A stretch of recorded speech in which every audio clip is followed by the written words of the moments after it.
오늘 본문을 가지고 당신의 왕은 누구이십니까? 라는 제목으로 말씀을 나누겠습니다. 예수님은 체포되어서 빌라도 앞에서 신문을 받으십니다. 신문 중에 반복적으로 빌라도가 계속 유대인들에게 하는 말이 있습니다. 어제 본문 18장 38절에 나는 그에게서 아무 죄도 찾지 못하였다. 오늘 4절에도 아무 죄도 찾지 못하였다. 6절 하반절에도 나는 그에게서 죄를 찾지 못하였다. 빌라도의 이 고백은 그가 법적으로 죄를 찾아내는데 무능한 사람이거나 또는 예수님의 죄가 있는데도 불구하고 죄를 발견하지 못했다는 의미가 아닙니다. 베드로전서 2장 22절에 그는 예수님은 죄를 범하지 아니하시고 그 입에 거짓도 없으시다라고 말씀하십니다. 예수님 십자가의 죽으심은 철저히 우리 인류를 위한 고난이요 나의 죄를 위한 죽으심이라는 것을 성경이 빌라도의 입을 통해서 말씀하고 계시는 것이죠. 사랑하는 여러분, 주님 앞에 우리가 제3자가 되지 않기를 바랍니다. 저 사람 때문에 죽으셨어, 저 일 때문에 죽으셨어가 아니라 바로 주님 나 때문에 죽으셨다라는 고백이 있기를 주의 이름으로 축복합니다. 나를 사랑하사 나를 위해서 예수님이 자신을 내어주셨습니다.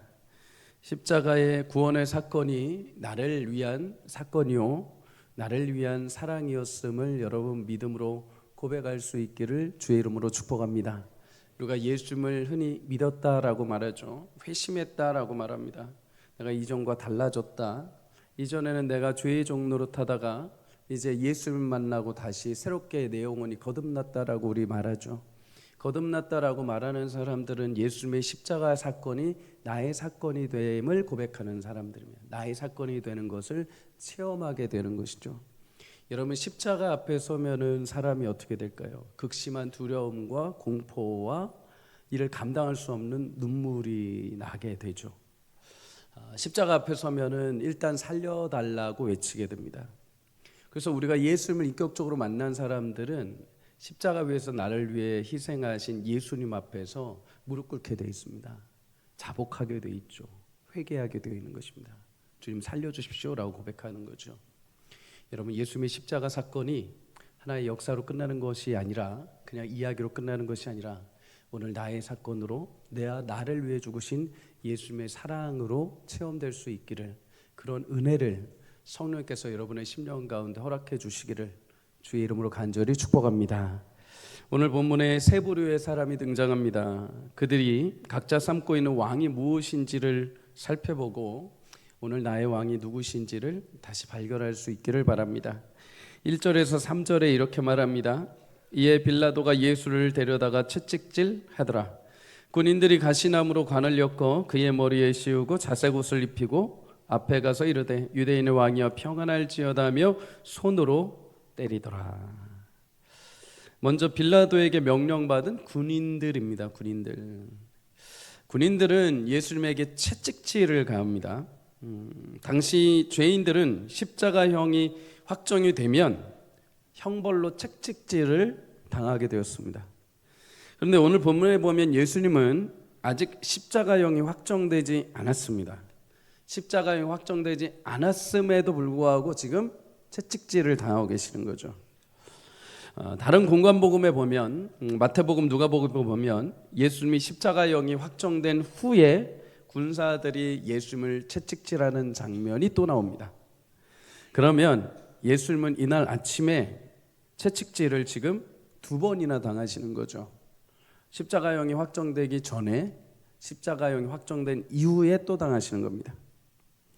여러분, 당시 채찍은 끝에 예리한 못이 또는 동물의 뼈가 또는 금속이 붙어 있어서 이렇게 딱 한 번 칠 때마다 그 쇠 조각에 그 못 조각이 살을 팍 찍었다가 탁 떼면 살이 찢겨 나오게 되는 거죠. 한번 채찍질을 당하면은 온 몸이 성할 수가 없습니다. 그래서 십자가형이 확정된 죄수는 이 채찍질을 견디지 못해서 채찍질 받다가 죽는 죄수들도 있었다고 합니다. 예수님이 육신적으로는 30대의 건장한 청년이었지만 두 번이나 당하는 이 채찍질은 아마 견디기 힘든 고통이었을 겁니다. 군사들은 예수님 머리에 가시나무 줄기로 관을 씌워서 예수님 머리에 씌웁니다. 이거는 군인들이 예수님을 왕으로 모신 게 아니라 예수님을 조롱하기 위한 거죠. 당시의 왕들은 금으로 된 면류관을 썼죠. 권세와 영광을 상징합니다. 근데 예수님이 자칭 왕이라고 하시니 가시로 관을 씌워서 머리에 씌운 겁니다. 가시가 예수님 머리에 파고들면서 얼굴에 피가 흐르게 됩니다. 머리에 얼마나 고통이 심했겠습니까? 여기에 대해서 그들은 예수님에게 자색 옷을 입혔다라고 합니다. 로마 황제는 당시에 자색 코트를 입고 다녔습니다.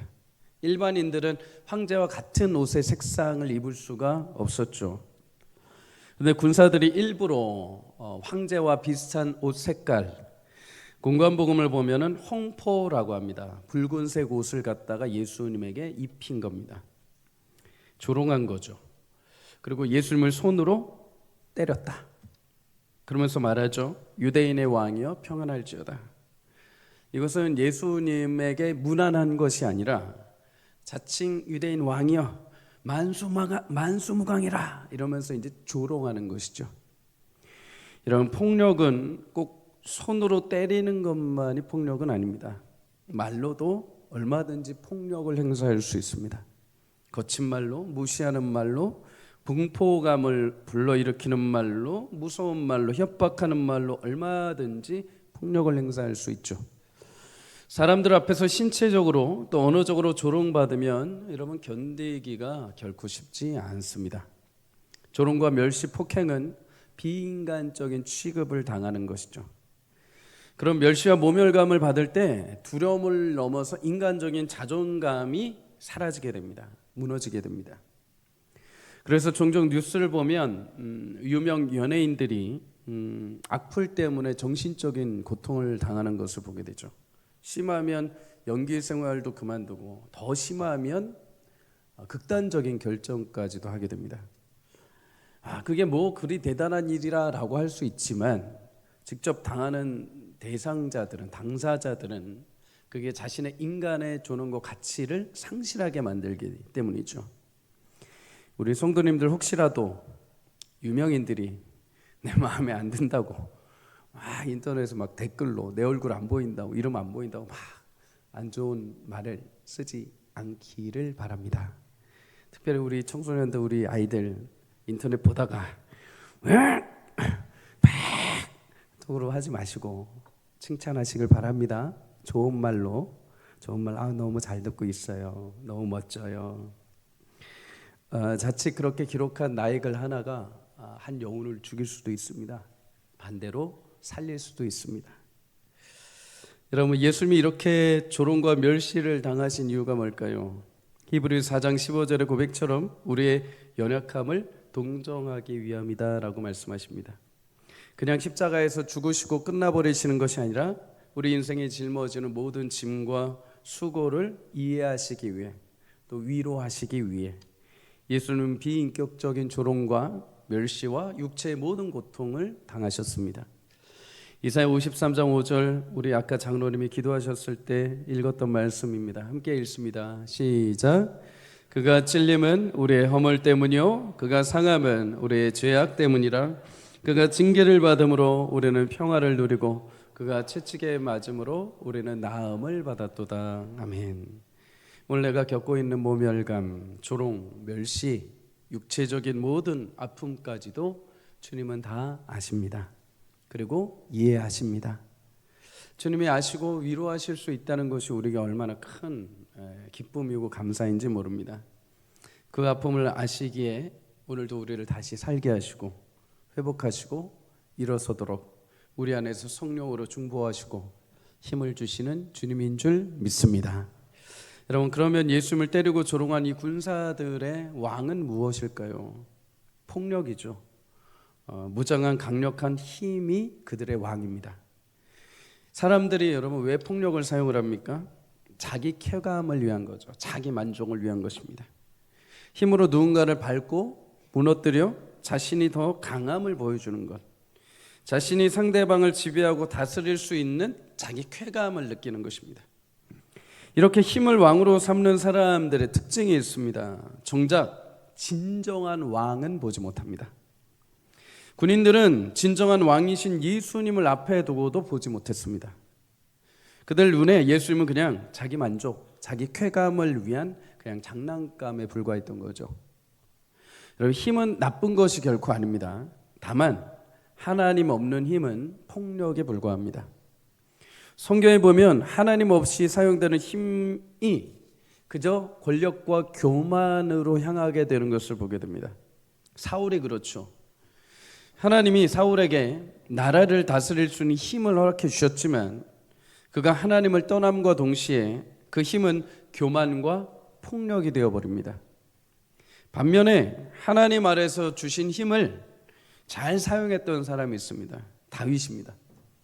다윗은 힘을 다해서 자신에게 맡겨진 양을 돌보고 양을 공격하는 짐승들을 가서 때려 눕혔습니다. 하나님과 이스라엘을 조롱하는 대적 골리앗을 쓰러뜨릴 때 하나님 주신 힘을 사용합니다. 언약궤가 성전에 들어올 때 하나님 주신 힘으로 온 마음 다해 뛰며 찬양하며 하나님을 예배합니다. 유대인 독일 나치에 의해서 학살당하던 시대에 독일인 사업가 오스카 쉰들러라는 사람이 있었습니다. 그는 사업가요, 또한 돈을 벌기 위해서 전쟁을 이용했던 사람이기도 합니다. 근데 그가 어느 날 유대인들이 아무런 죄 없이 죽어나가는 것을 보면서 마음의 변화가 일어나기 시작합니다. 처음에 돈과 물질과 명예를 위해서라면 어떤 것이라도 다 하던 그가 갑자기 어느 날부터인가 이 사람들을 살려야겠다는 마음이 들기 시작한 거죠.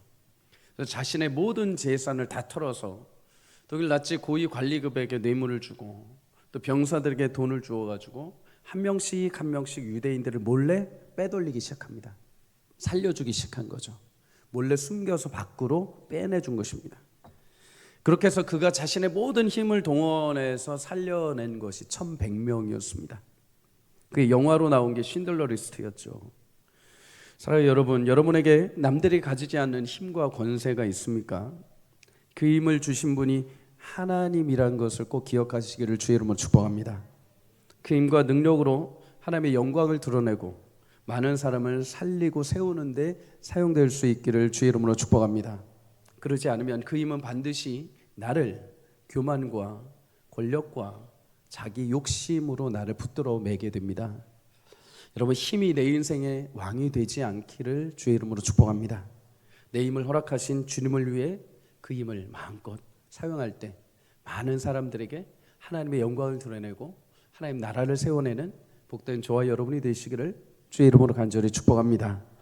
여러분, 두 번째는 빌라도입니다. 19장 앞부분을 보면 빌라도는 예수님에게 죄를 찾지 못하여서 예수님을 놓아주고자 하죠. 물론 빌라도가 착하거나 예수님이 불쌍하게 보여서 그런 거 결코 아닙니다. 유대인의 종교 재판에 관여하고 싶지도 않았고 동시에 또 하나 그의 마음을 흔들었던 것이 있습니다. 바로 그의 아내와 관련된 것이죠. 마태복음 27장 19절에 이렇게 말합니다.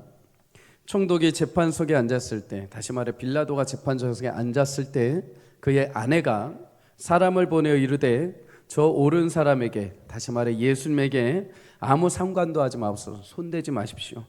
오늘 꿈에 내가 그 사람으로 인해서, 예수님으로 인하여 애를 많이 태웠나이다 하더라. 여러분, 성경이 완성되기 전까지 하나님은 사람들에게 꿈과 이상으로 계시를 보여주셨습니다. 빌라도의 아내가 하루는 꿈을 꾸게 됩니다. 정확하게 어떤 꿈인지는 모르지만 하나님은 이 여인에게 꿈을 통해서 예수님이 무죄한 분이요, 예수님에게 손대어서는 안 된다라고 알려주신 거죠. 얼마나 이 꿈이 생생했는지 이 아내가 자신 애를 많이 태울 정도다라고 말합니다. 다시 말해 꿈속에서 꾼 거지만은 꿈속에서조차도 이 꿈을 꿀 때 마음이 흔들렸고 두려움과 떨림이 가득했다는 것입니다. 가뜩이나 유대인 재판에 관여하고 싶지 않았던 빌라도가 이 아내의 꿈 이야기를 듣고 예수님 빨리 내보내고 싶은 거죠. 관여하고 싶지 않은 겁니다. 그래서 예수님 고발한 유대인들의 마음을 조금이라도 누그러뜨리기 위해서 예수님 채찍질하고 대충 좀 많이 때렸다 보여주고 내보내려고 했던 거죠. 그런데 빌라도가 오늘 본문 16절에 보시다시피 마지막에 예수님을 십자가에 못 박도록 그 형을 확정해 버립니다. 예수님을 십자가형에 처한 것, 빌라도가 그렇게 많은 갈등 속에서 왜 예수님에게 십자가형을 여러분 마지막에 내리게 되었을까요? 본문을 보면 빌라도는 유대인들에게 계속해서 나는 예수님의 죄를 찾지 못했다라고 말했죠. 그런데 그럴수록 일어나시랍니다. 그럴수록 유대인들이 뭐라고 하는가? 십자가에 예수를 못 박으라고 소리를 칩니다. 예수를 못 박아라. 십자가에 못 박아라. 빌라도는 결국 누구의 말을 듣습니까? 유대인들의 소리를 따릅니다. 누가복음 23장 23절에 이렇게 말합니다. 함께 읽습니다. 시작. 그들이 큰 소리로 재촉하여 십자가에 못 박기를 구하니 그들의 소리가 이긴지라. 아멘. 누구의 소리가 이깁니까? 유대인들의 소리가 이긴 것이죠. 유대인의 소리, 사람의 소리가 이긴 겁니다. 빌라도에게 왕은 누구인가? 사람들입니다. 세상의 소리였던 거죠. 빌라도 인생에 중요한 역할을 했던 것은 진리가 아니요 사람이요, 진리의 소리를 듣는 것이 아니요 사람들의 소리를 따르는 것입니다. 하나님께 인정받는 것이 아니라 사람에게 인정받는 것, 하나님 나라의 왕이 하나님 나라의 영광이 아니라 세상의 영광을 따랐던 것이 빌라도였습니다. 여러분, 이렇게 세상과 사람들을 왕으로 모시고 살던 빌라도, 그의 인생이 그럼 여러분 어떻게 될까요? 역사적인 기록을 보면 그는 유대인들과 관계가 그렇게 좋지 않았습니다. 그래서 계속해서 반란이 일어나고, 아직도 안 일어나셨습니까?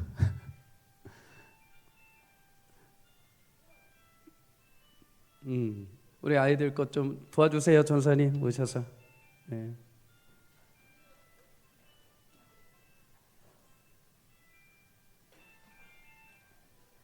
우리 아이들이 일찍 일어나요. 6시에 일어나요. 6시에. 얼마나 피곤하니에요 우리 아이들이. 그냥 그래. 집에서도 이렇게 잘 안 일어나죠? 못 일어나겠죠? 피곤해서. 그래요. 우리 성도님들 잠 다 깨셨죠? 네, 일어나십시오. 근데 제가 헤매고 있어요. 어디까지 했는지.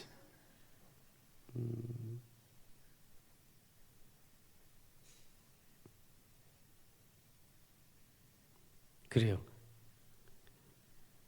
빌라도가 휴대폰 소리를 듣지 못해서 빌라도는 사람의 소리, 세상의 소리를 들었죠. 하나님의 영광이 아니라 세상의 영광을 따르던 인생. 여러분, 이렇게 세상과 사람들을 왕으로 모시고 살았던 빌라도, 그 인생이 어떻게 되었는가? 역사적 기록을 보면 그는 유대인들과 관계가 좋지 않아서 반란이 일어나고 해서 사마리아에 있는 사람들을 모두 죽이기도 했습니다. 이 문제로 로마 황제에게 소환당해서 신문을 받고 마지막에는 스스로 생을 마감해 버립니다. 반면에 빌라도의 아내였던 클라우디오 프라쿨라라는 이 아내, 어떻게 되는가? 초대교회 전승을 따르면 나중에 예수를 믿게 됩니다. 그리고 동방정교회의 성인으로 추대가 되죠. 사랑하는 여러분, 결정의 기준을 하나님께 두시기를 주의 이름으로 축복합니다. 세상에 두면 세상이 나를 책임져 주지 않습니다. 그러나 주님 앞에 내 마음과 내 뜻과 모든 결정의 기준을 두면 하나님이 책임져 주시는 줄 믿습니다. 사도행전 5장에 보면 성령을 받아 담대하게 복음을 증거했던 베드로와 사도들이 등장합니다. 이들의 모습을 마음에 들지 않아 했던 대제사장들이 그들을 옥에 가둡니다. 새벽에 주의 사자가 나타나서 베드로와 사도들을 옥문을 열고 꺼내줍니다. 여러분, 상식적으로 갇혀 있다가 도망쳐 나왔다면 동이 트기 전에 빨리 몸을 숨기게 해야 되죠. 그런데 이때 주의 사자가 베드로와 사도들에게 뭐라고 하는가? 성전에 서서 생명의 말씀을 백성들에게 전해라. 기어이 꺼내주고는 다시 성전에 들어가서 사람들 앞에서 그 새벽에 복음을 증거하라고 하는 것입니다. 베드로와 사도들 군말 없이 새벽에 성전에 들어가서 복음을 증거합니다. 공회에서 이들을 다시 잡아갑니다. 그리고 대제사장이 말합니다. 예수의 이름으로 가르치지 말라고 했는데 왜 계속해서, 왜 자꾸만 그 이름을, 왜 예루살렘에 가득 차게 하느냐라고 따져 묻습니다. 베드로와 사도들이 답합니다. 사도행전 5장 29절에 함께 읽습니다. 시작. 베드로와 사도들이 대답하여 이르되 사람보다 하나님께 순종하는 것이 마땅하니라. 아멘. 베드로와 사도의 결정의 모든 기준이 하나님이셨습니다. 하나님을 기쁘시게 하는 것. 갈라디아서 1장 10절은 말합니다. 내가 지금 사람들을 좋게 하랴 하나님을 좋게 하랴. 사랑하는 여러분, 하나님을 기쁘시게 하는 하나님의 자녀들이 되기를 주의 이름으로 축복합니다. 우리 아이들 하나님을 기쁘시게 하는 자녀들이 되기를 축복합니다. 세상이 원하고 사람들이 원하는 결정이 아니라 하나님이 원하는 결정을 따르는 것이죠.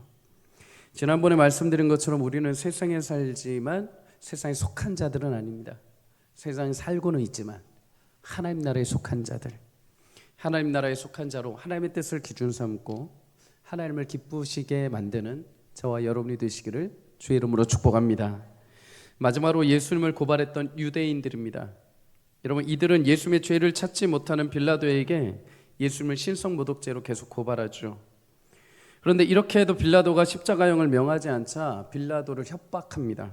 12절에 당신이 가이사의 충신이라면 왕이라고 말하는 예수를 십자가에 못 박아야 할 것입니다. 그러지 않으면 당신은 반역자입니다. 궁지에 몰아세우는 거죠. 그러면서 유대인들이 놀라운 말을 합니다. 15절에 가이사 외에는 우리에게 왕이 없습니다. 여러분, 이들 마음에 실제적으로 왕 노릇하는 게 무엇인 줄 아십니까? 자기 이익입니다. 자기 이익. 자기들의 기득권, 자기들의 이익, 자기들의 권력, 이것을 보존하기 위해서 그것을 그들이 왕으로 삼고 살아가고 있는 거죠. 사실 이스라엘은 과거 사사시대에도 왕이 없던 나라입니다. 외부에서 적들이 쳐들어왔을 때도 단 한 번도 그들에게는 과거에 왕이 없었습니다. 그 이유가 무엇인지 아십니까? 이스라엘에게는 오직 하나님이 왕이셨기 때문입니다.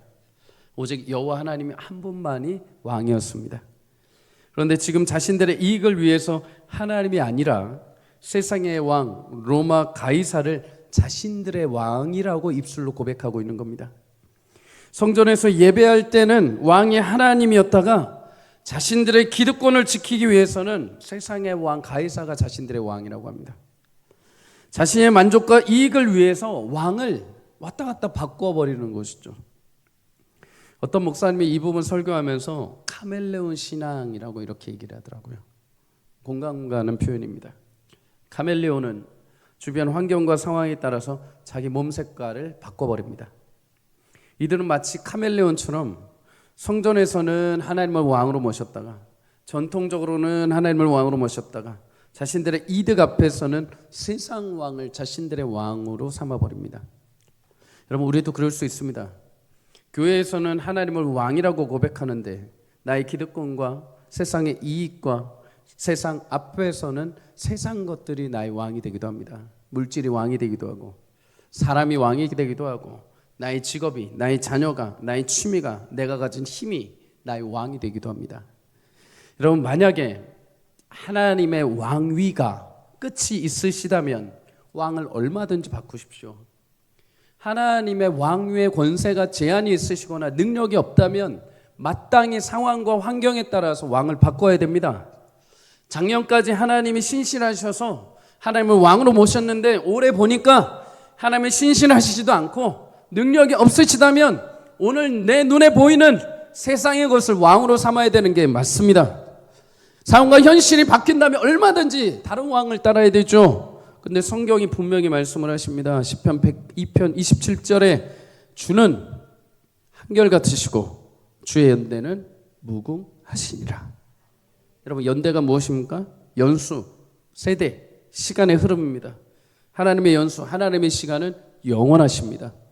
하나님은 어제나 오늘이나 동일하시고 만물의 창조주요 주권자로 영원 전부터 계셨으며 앞으로도 영원히 다스리시는 전능하신 우리의 하나님이요 왕이신 줄 믿습니다. 사랑하는 여러분, 상황과 현실에 따라 변하는 카멜레온 같은 신앙이 아니라 계절이 바꿔도 색이 변하지 않고 눈과 바람이 불어도 늘 그 자리를 한결같이 지키는 소나무와 같은 귀한 신앙이 우리 가운데 넘치기를 주의 이름으로 축복합니다. 아직 조금 더 남았어요. 알람. 우리의 왕은 그럼 여러분 누구십니까? 예수 그리스도이셔야 됩니다. 우리 왕이신 예수님은 세상 왕과는 다릅니다. 예수님은 힘과 무력으로 왕이 되지 않으셨습니다. 사람들의 소리와 인기로 왕이 되지 않으셨습니다. 자기 만족과 이익을 위해 왕이 되지 않으셨습니다. 철저하게 자기 목숨을 내어주심으로 여러분과 저의 왕이 되어주셨습니다. 마지막으로 14절 함께 읽어봅니다. 시작. 이날은 6월절의 준비일이요 때는 제6시라 빌라도가 유대인들에게 이르되 보라 너희 왕이로다. 아멘. 예수님 잡히시던 그날은 6월절 준비일이다 이렇게 말합니다. 제6시라는 것은 로마 시간으로는 난 12시지만 유대인 시간으로는 새벽 6시입니다. 6월절 준비일에 하는 것은 6월절에 온 가족이 모여서 6월절 절기에 맞춰서 먹어야 될 어린 양을 희생시키는 일입니다. 그날 사람들이 6월절 어린 양을 잡는 준비일이었다.